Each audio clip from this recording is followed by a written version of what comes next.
आज हम आपके सामने ओपिनियन पोल प्रस्तुत करने वाले हैं। ओपिनियन का मतलब क्या होता है? हिंदी में ओपिनियन का मतलब होता है राय। तो राय अच्छी बुरी कुछ भी हो सकती है और राय राय होती है। जमीनी हकीकत या वास्तविकता से उसका वैसा ही होता है अफसाना, जैसे कि फिल्मों की कहानियां। फिल्मों की कहानियां कई बार सत्य भी हो जाती हैं, कई बार कटाक्ष पर भी होती हैं, और अदिति फिल्मों की कहानियां कई बार सच्चाई भी बन जाती हैं। बिल्कुल। तो आप कितनी सच्चाई बताने वाली हैं ये बता दीजिएगा। तो देखिए, हम हंसी मजाक के साथ आज का शो आपके सामने इसलिए प्रस्तुत करना चाहते हैं because this is not a very serious business. Opinion poll is just opinions, that is what we are here to present. तो आइए सबसे पहले बात करते हैं कि आज हमारे देश में सबसे बड़ी चर्चा का विषय क्या है। आज चर्चा का विषय यह नहीं है कि 272 सीटें किस पार्टी को मिलने वाली हैं। आज हमारे देश में चर्चा का विषय अदिति यह है कि 370 मिलेगी कि नहीं मिलेगी। आपको क्या लगता है, भारतीय जनता पार्टी ने पूरा नैरेटिव चेंज कर दिया इस एक जुमले के साथ, या यूं कहें कि इस एक तथाकथित तौर पर लक्ष्य के साथ? बिल्कुल अजय सर, चाहे 2 महीने पहले की बात हो या आज जब 3 दिन बाद चुनाव है, स्थिति में हम हार और जीत की बात ही नहीं कर रहे। और आज भी जैसा आपने कहा कि कभी कभी सच्चाई और तमाम बातें हैं, लेकिन इस बीच में हम हार और जीत की बात ही नहीं कर रहे। जो थोड़ी देर पहले जब आपसे डिस्कशन हो रहा था तब भी आपने कहा कि ये जो हम ओपिनियन पोल है, एनालिसिस करते हैं, इसमें है कि हार रहे हैं या जीत रहे हैं, हाफ वे है या नहीं है, हाफ वे +1। लेकिन यहाँ पर हम 370 और 350 एक्सपेक्टेशन देखिए आप, और हम जब जमीन पे भी जाते हैं तो हम यही नापने की कोशिश कर रहे हैं कि हम क्या 400 के करीब हैं या नहीं है।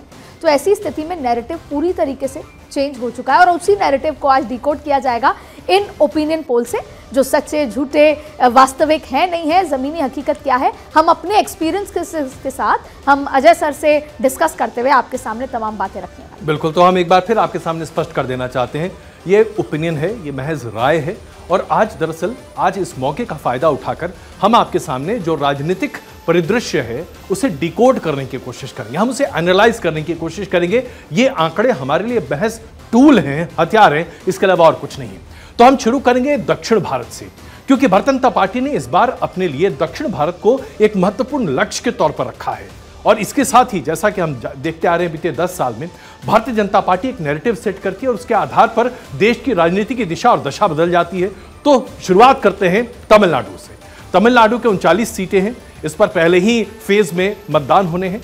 मौजूदा स्थिति में अभी जो ओपिनियन पोल सामने निकल कर आ रहा है उसमें इंडिया टीवी का ओपिनियन पोल हमारे सामने है, जिन्होंने यह दावा किया है कि तमिलनाडु में एनडीए को तकरीबन 4 सीटें मिल सकती हैं, इंडिया गठबंधन को 25 सीटें मिल सकती हैं और अन्य के खाते में 10 सीटें यहां पर जा सकती हैं 39 में से।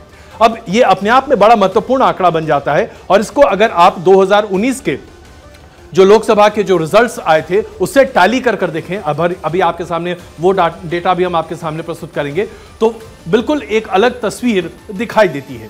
इसके साथ साथ अभी हम आपके सामने आंध्र प्रदेश की भी बात कर लें। चलिए, अभी हम जब बात कर रहे हैं आंध्र प्रदेश में 25 सीटें हैं।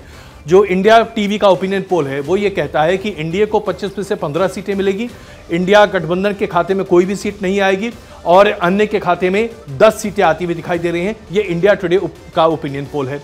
उसके साथ साथ अब केरल की बात कर रहे हैं। केरल में जो निकलकर बातें आ रही हैं वहां 20 सीटें हैं। केरल में एनडीए को 3 सीटें मिलती हुई दिखाई दे रही हैं, ऐसा मानना है इंडिया टीवी का अपने ओपिनियन पोल में।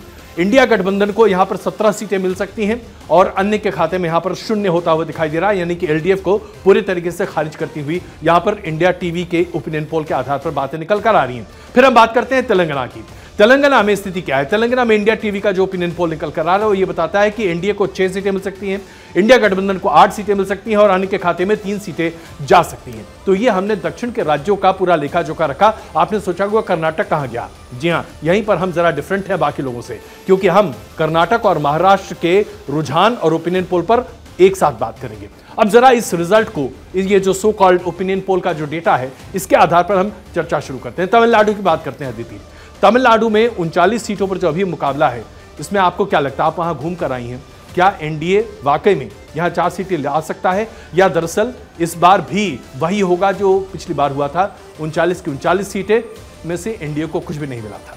और सर, ओपिनियन पोल के हिसाब से तो ये बहुत बड़ा सरप्राइज। कई बार ऐसा होता है कि हम उम्मीद कहीं और कर रहे होते हैं और उम्मीद की किरण कहीं और से निकल जाती है। तो ये जो ओपिनियन पोल दक्षिण के आए हैं उसके हिसाब से भारतीय जनता पार्टी हर जगह कहीं ना कहीं गेन करती हुई नजर आ रही है और कर्नाटक जब आप जाएंगे तो जाहिर तौर पे और नजर आएगा। लेकिन तमिलनाडु में संसद में बात यह है कि कई बार छोटी से छोटी लड़ाई, कई बार हम उसको बहुत बड़ा बना लेते हैं, ईगो इश्यूज या बड़ी लड़ाई छोटे झटके में।